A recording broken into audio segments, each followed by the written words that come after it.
Selamat pagi dan salam sejahtera dalam kasih Tuhan Yesus. Anda berharga bagi Tuhan. Bapak, Ibu, Saudara, mari kita berdoa. Bapa kami yang di surga, kami bersyukur untuk setiap kebaikan Tuhan di dalam kehidupan kami. Kami ada hari ini semua karena kasih dan anugerah Tuhan. Kami mohon pimpinan-Mu Tuhan, untuk kami merenungkan kebenaran firman-Mu pada saat ini. Di dalam nama Tuhan Yesus, kami berdoa. Amin. Saudara yang dikasihi Tuhan, pembacaan firman Tuhan saat ini dari Yosua 1 ayat 6-7. Demikian firman Tuhan. Kuatkan dan teguhkanlah hatimu, sebab engkaulah yang akan memimpin bangsa ini memiliki negeri yang kujanjikan dengan bersumpah kepada nenek moyang mereka untuk diberikan kepada mereka.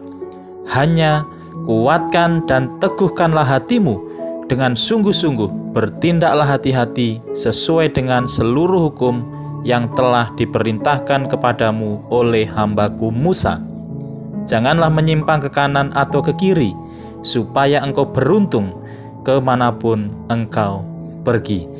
Amin. Tema renungan pagi ini adalah berhasil dan beruntung. Saudaraku yang dikasihi Tuhan, dalam renungan pagi ini ada seorang tokoh Alkitab yang bernama Yosua. Kita tahu bahwa Yosua adalah abdi dari Musa.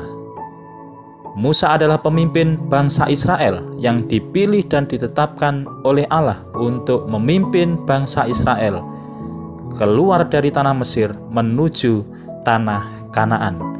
Setelah Musa meninggal, maka Tuhan menunjuk Yosua untuk memimpin bangsa Israel merebut tanah Kanaan. Pastilah tidak mudah bagi Yosua yang belum terlalu berpengalaman dan masih muda ketika harus meneruskan tugas Musa untuk memimpin bangsa yang sangat besar. Oleh sebab itu Tuhan memberi perintah kepada Yosua agar semua yang dilakukannya berhasil dan beruntung. Maka Yosua harus melakukan sesuai yang diperintahkan Tuhan. Apa yang harus dilakukan oleh Yosua? Yang pertama, kuat dan teguh hati. Kuat dan teguh hati, bukan tanpa alasan. Allah menyuruh Yosua untuk menguatkan dan meneguhkan hatinya. Karena apa, saudara? Karena bangsa yang akan dia pimpin adalah bangsa yang tegar tengkuk, bangsa yang suka mengeluh, bangsa yang gampang putus asa dan suka memberontak. Keluaran 32 ayat 9. Lagi firman Tuhan kepada Musa, telah kulihat bangsa ini dan sesungguhnya mereka adalah suatu bangsa yang tegar tengkuk. Saudaraku yang dikasihi Tuhan, tegar tengkuk artinya keras kepala, melawan, dan tidak menurut. Melalui perintah ini Allah ingin agar Yosua siap secara hati, mental, dan pikiran untuk memimpin bangsa yang bandel dan keras kepala. Maksudnya bukan untuk merubah bangsa itu menjadi lemah lembut, karena memang itu tidak mungkin, tetapi supaya Yosua tidak jatuh di dalam dosa karena sikap yang ditimbulkan oleh orang-orang Israel. Oleh sebab itu Allah ingin supaya Yosua kuat dan teguh di dalam hatinya untuk terus boleh berjalan di dalam perkenanan Tuhan. Yang kedua, saudaraku yang dikasihi Tuhan, apa yang harus dilakukan Yosua agar dia beruntung dan berhasil di dalam memimpin bangsa Israel yang dipercayakan oleh Tuhan menuju tanah Kanaan? Sikap yang kedua ialah bertindak hati-hati sesuai hukum dan perintah Allah. Hati-hati memiliki arti harus selalu mengingat dan waspada. Yosua harus selalu ingat semua hukum yang diberikan oleh Allah kepada Musa dan menjadi landasan hidup umat Israel. Allah mengingatkan Yosua untuk berhati-hati, tidak menyimpang ke kanan atau ke kiri. Yosua juga harus mengajarkan, mengingatkan, memperkatakan hukum Taurat kepada semua umat Tuhan dan merenungkan serta melakukannya di dalam kehidupan mereka. Jika Yosua melakukan semua yang diperintahkan Tuhan Allah, maka Yosua akan berhasil dan beruntung di dalam memimpin bangsa Israel dan menduduki tanah Kanaan. Saudaraku yang dikasihi Tuhan Yesus, Bilangan 32 ayat 11-12 dikatakan, bahwasanya orang-orang yang telah berjalan dari Mesir yang berumur 20 tahun ke atas tidak akan melihat negeri yang kujanjikan dengan bersumpah kepada Abraham, Ishak, dan Yakub, oleh karena mereka tidak mengikut aku dengan sepenuh hatinya, kecuali Kaleb bin Yefune orang Kenas itu dan Yosua bin Nun, sebab keduanya mengikut Tuhan dengan sepenuh hati.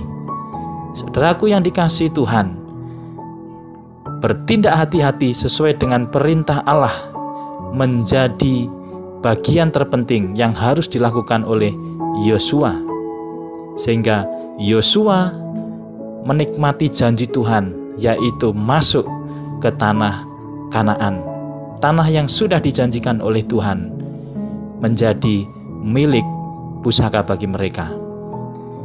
Saudara yang dikasihi Tuhan, pada masa ini kita sebagai umat Tuhan juga dituntut untuk kuat dan teguh di dalam iman kepada Tuhan Yesus, serta berhati-hati dalam setiap tindakan kita, melakukan dengan sepenuh hati firman Tuhan, dan menjauhi apa yang tidak berkenan kepada Tuhan. Dengan demikian kita akan beruntung dan berhasil dalam setiap langkah kehidupan kita. Amin. Mari kita berdoa. Tuhan Yesus, kami bersyukur untuk firman-Mu pagi hari ini. Kiranya Engkau menolong kami agar kami teguh dan kuat dalam iman kami, agar kami berhati-hati di tengah-tengah zaman yang semakin tidak menentu ini, dan mampukan kami untuk terus setia melakukan apa yang benar di hadapan Tuhan. Terima kasih Tuhan. Hamba-Mu berdoa untuk setiap pribadi yang mendengar firman Tuhan dimanapun mereka berada. Kiranya Allah sumber segala damai sejahtera dan berkat surgawi akan memelihara kehidupan mereka senantiasa. Allah memberkati keluarga, pelayanan, pekerjaan, pendidikan, pergumulan, dan setiap aspek kehidupan mereka. Allah menjauhkan mereka dari segala wabah, virus, dan segala sakit penyakit. Allah menjaga mereka dari segala kecelakaan dan melindungi mereka dari segala yang jahat. Yang sakit disembuhkan di dalam nama Tuhan Yesus, yang lemah dikuatkan, yang sedih dihiburkan oleh Roh Kudus. Terima kasih Tuhan, hamba-Mu menyerahkan kehidupan dan karya kami sepanjang hari ini hanya di dalam nama Tuhan Yesus. Kami berdoa. Amin. Saudaraku yang dikasihi Tuhan, salam sehat dan semangat untuk kita semua. Tuhan Yesus memberkati.